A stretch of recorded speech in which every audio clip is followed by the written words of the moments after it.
What I would do if I had $1 million. The following story proves the truth of that old saying, where there's a will, there's a way. It was told to me by that beloved educator and clergyman Frank W. Gunsaulus, who began his preaching career in the Stockyards region of Chicago.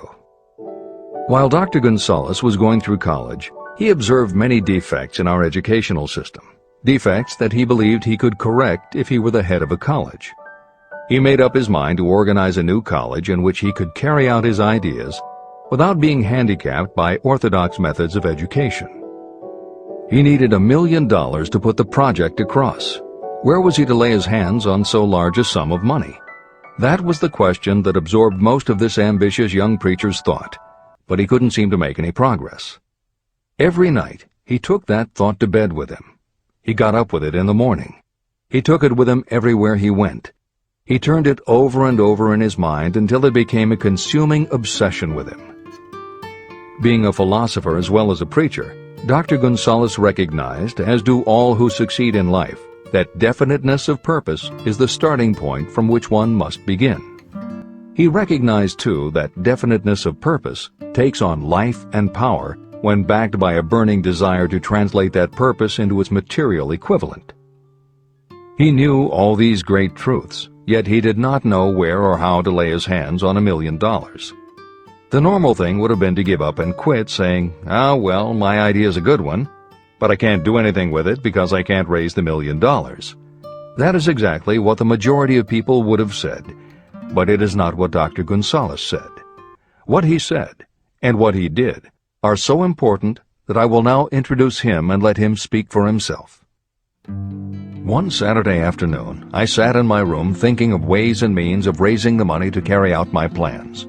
For nearly 2 years I had been thinking, but I had done nothing but think. The time had come for action. I made up my mind, then and there, that I would get the necessary $1 million within a week. How? I was not concerned about that. The main thing of importance was the decision to get the money within a specified time. I want to tell you that the moment I reached a definite decision to get the money within a specified time, a strange feeling of assurance came over me, such as I had never before experienced. Something inside me seemed to say, "Why didn't you reach that decision a long time ago? The money was waiting for you all the time." I called the newspapers and announced I would preach a sermon the following morning entitled, "What I Would Do If I Had $1 Million."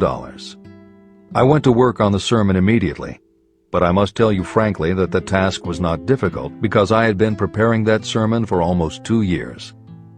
Long before midnight, I had finished writing the sermon. I went to bed and slept with a feeling of confidence, for I could see myself already in possession of the $1 million.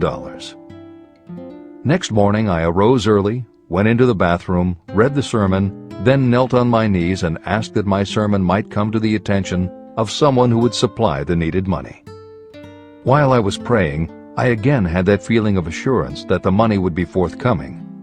In my excitement, I walked out without my sermon and did not discover the oversight until I was in my pulpit and about ready to begin delivering it. It was too late to go back for my notes, and what a blessing that I couldn't go back. Instead, my own subconscious mind yielded the material I needed.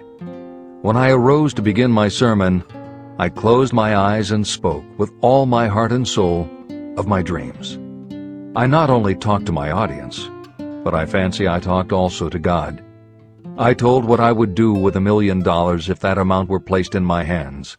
I described the plan I had in mind for organizing a great educational institution, where young people would learn to do practical things and at the same time develop their minds.